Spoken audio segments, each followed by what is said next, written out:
So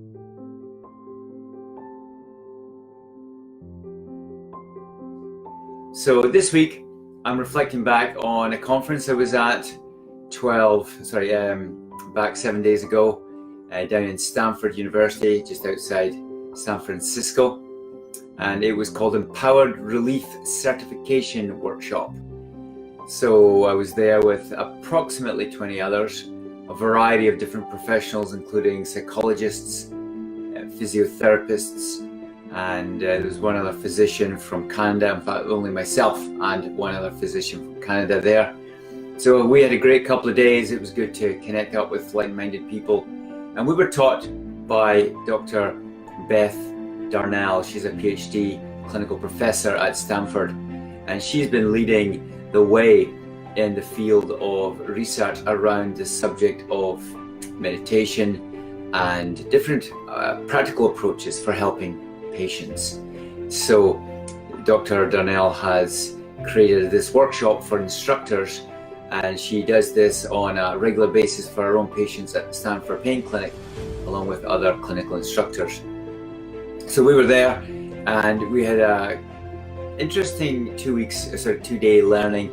We were involved in a 2-hour workshop ourselves, so we were actually the patients, or going along with the patients, and we had to do the same activities as the patients. And also we went over our training manual that we've been provided since we all passed the certification.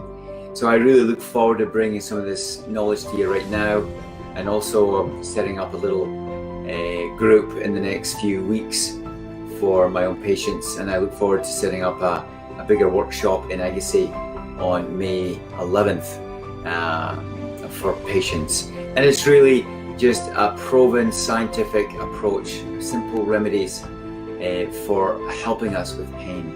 And the 3 main subjects covered in the workshop was 1, relaxation through breathing or meditation, and that was through the addition of listening to binaural or binaural sounds, which is like putting on earphones and you're hearing 2 sounds from each ear while you do a meditation. So we experienced that. And also she talked about writing down neutral or negative thoughts and then changing them to neutral or positive thoughts. So taking a hold of your thinking and changing them towards a more healthier programming of the brain. And also the 3rd approach was doing enjoyable things. So it was very reassuring for me to hear that this is scientifically based, and a lot of the techniques she's been using I use in my practice also. But for tonight, I'd like just to share a few things from the course. One was meditation. If you're doing some meditation at home, how long do you spend doing it? Do you spend 1 minute, 2 minutes, 5 minutes? So I was encouraged to maybe set aside 20 minutes for a specific audio meditation where I listen, and then I do some breathing exercises for a full 20 minutes. Now I do that myself with other types of meditation, but not the listening. So that was a new approach for me. And I don't have anything to share specifically, but I'm sure that there's resources on YouTube, etc., on meditations, some of which I do listen to through the day, like background music, which can be very helpful in just calming our brain waves and helping lift our spirits and just calming our nervous system functions. So I strongly recommend to maybe look into that. Headspace is one of the apps that one of my patients have used regularly and find it very helpful. So that's meditation, following your breath with some sound addition. Second thing is, one thing actually that I got from my own personal experience this week after about a month of prep was just to take some more breaks in my day, which is very unusual for me. It's usually go, go, go, go.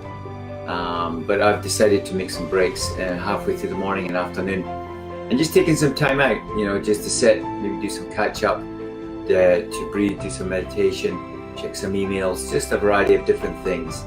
And that breaking up the day with a more restful experience has, I think, caused me to be a little bit more tired because I'm slowing down a bit.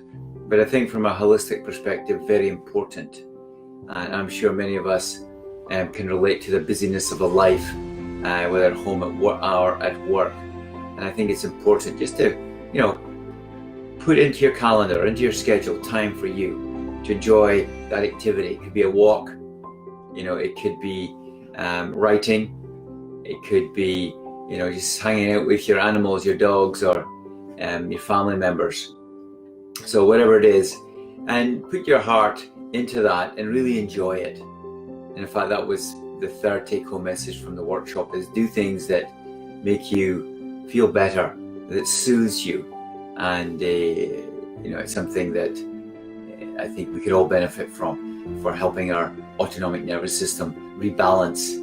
And as they said at the workshop, moving away from the pain response to the relaxation response. So hopefully that is a helpful little tip for you, a reminder.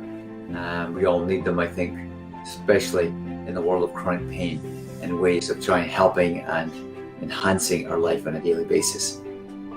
So, if you have any comments from tonight, I'd welcome you to share them, give me some feedback. What kind of topics do you want me to talk about?